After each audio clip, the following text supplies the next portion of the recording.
Hello, everyone. Welcome back to the Mike and Kate's English channel. I am Mike, and I am joined by the person who keeps my English from falling apart, the amazing Kate. That is a very kind introduction, Mike. Hello, everyone. I am so happy to be here today to help you sound more like a natural speaker and less like an English dictionary. Speaking of sounding like a dictionary, Kate, I have a confession. When I first started learning English, I went to a party. A very nice woman came up to me and said, "Tell me about yourself." Oh, the classic opening question. It is a big one. What did you say, Mike? I panicked. I stood very straight, like a soldier, and I said, "My name is Mike. I am 30 years old. I live in a house. I like bread." You like bread? Well, that is a very important fact, Mike, but it does sound a little bit like a police report. It was a disaster. She just blinked at me and then went to find someone who was more interesting than a piece of toast. I realized that knowing the words is not the same as knowing how to talk. Exactly. And that is why today we are going to master the question, tell me about yourself. We are going to look at how to share your name, your job, your family, and your hobbies without sounding like a robot. I am ready. Please, Kate, save our listeners from the bread mistake. We will start with the first big pothole. This is a common mistake that makes people laugh, but not in a good way. Mike, how do many learners talk about their age? Well, in a lot of languages, like Spanish or French, you say you have years. So many people say, "I have 25 years." Yes! And that is the pothole. In English, if you say, I have 25 years, it sounds like you are holding 25 years in your hands. Or, even worse, it sounds like you just got out of prison, like you served 25 years for a crime. Oh man, that is a scary mistake. So I am not a criminal, I am just 25. Exactly. Use the verb to be. I am 25. Or just, I am 25. It is a game changer for sounding natural. Now, let us get into the first section of our breakdown. Section 1. The basics. Name and where you are from. When someone says, tell me about yourself, you usually start with your name. But do not just say, my name is Paul. Use a contraction to sound smoother. Say, my name is, or even better, I am. Okay, so instead of "my name is Mike," I should say "I am Mike." Yes, but let us look at the linking. This is the secret sauce. When we say I am, we usually squish it together to sound like I'm. Listen to the sound. I'm. I'm Good. Now, when you say where you are from, we link the words together.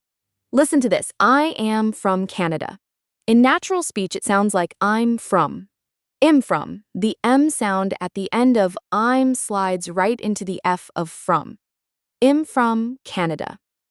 im from Canada, like it is one big word. Exactly. Let us try a drill. I will say it slow, then fast. I am from Canada. Now, smooth it out. Am from Canada. Im from Canada. Almost. You stopped a little bit after im. Try to make it sticky. Am from Canada. Im from Canada. Hey, that feels much faster. It is. And it sounds much more professional. Now, Mike, try to tell me your name and where you are from using that sticky linking. Okay. I'm Mike, and I'm from the United States. Beautiful. That was perfect. Now, let us talk about the cultural context here.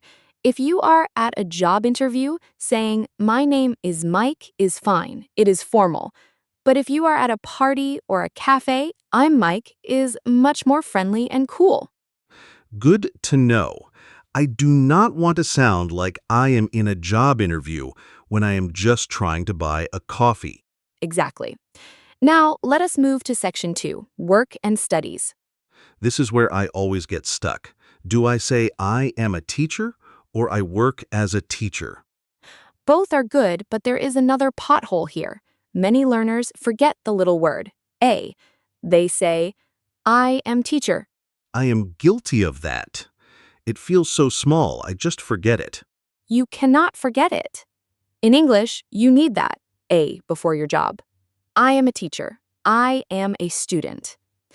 But here is the secret sauce for your pronunciation. We link the M in I'm to the A. It sounds like I'm I'm like I am thinking? a little bit, but it is fast. I'm a student. Listen to the link. I'm a. I'm a student. Yes! Now let us try work in. If you want to say you work in a big city or a small town, we link the K in work to the I in in. Work in. Work in. Work in. I work in a big city. Perfect. You are linking like a pro now. Mike, tell me what you do and where you live. Use the links.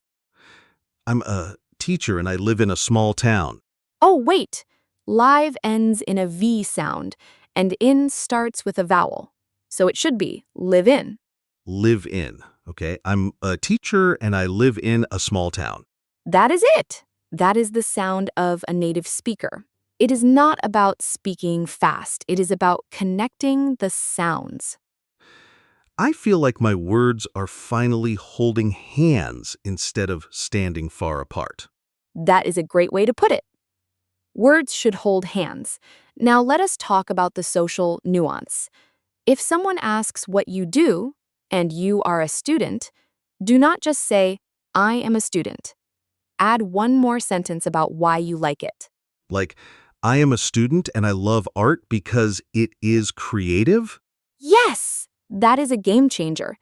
It gives the other person something to talk about.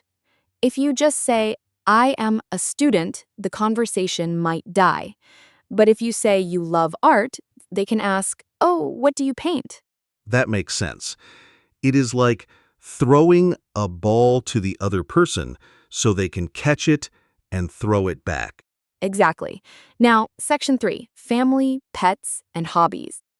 My favorite part, I get to talk about my dog, Max. Everyone loves talking about pets, but first, let us look at the linking for I have a. In the transcript, Emily says, I have a brother. Naturally, we link the V in have to the A. It sounds like have a. I have a dog. I have a brother. You got it. And for hobbies, instead of just saying I like, try using the phrase I'm into. It sounds very modern and natural. I'm into soccer. I'm into music. I'm into. Does that link too? It does. The M in I'm links to the I in into. I'm into. Im into. I'm into rock music. Perfect. Now, Mike, let us look at a cultural tip. In some cultures, people talk a lot about their parents' jobs right away. In English, we usually talk about our own hobbies first, then maybe family if the conversation continues. Talking too much about your father's job in the first minute can feel a little bit formal or even a bit blunt if you are not careful. So pets and hobbies first, parents later? Usually, yes, it keeps the vibe light and fun. Now let us practice the pronunciation for favorite. This is a tricky word. Many people say favorite, 3 sounds, but native speakers usually just say 2. Favorite. Favorite? Like the O is invisible? Exactly, favorite. My favorite food is pizza. My favorite food is pizza. Great. Now, let us combine everything. We have the names, the jobs, and the hobbies. Mike, I want you to tell me about yourself. Use the linking for I'm a, workin', and favorite. Okay, here I go. I'm Mike. I'm from the United States. I'm a teacher and I work in a small town. I have a dog named Max, and my favorite hobby is playing soccer. Mike, that was amazing. No bread, no police report, just a natural human conversation. I feel much better. I think I am ready for the master role play. Let's do it. We are going to pretend we are at a networking event for people who love learning new things. We will use all the phrases and all the linking.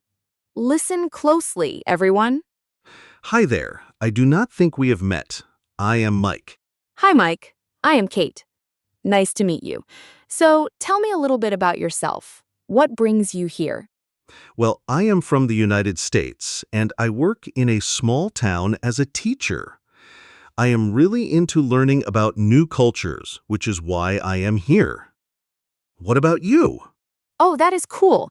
I am from Canada, but I live in a big city now. I am a student studying art.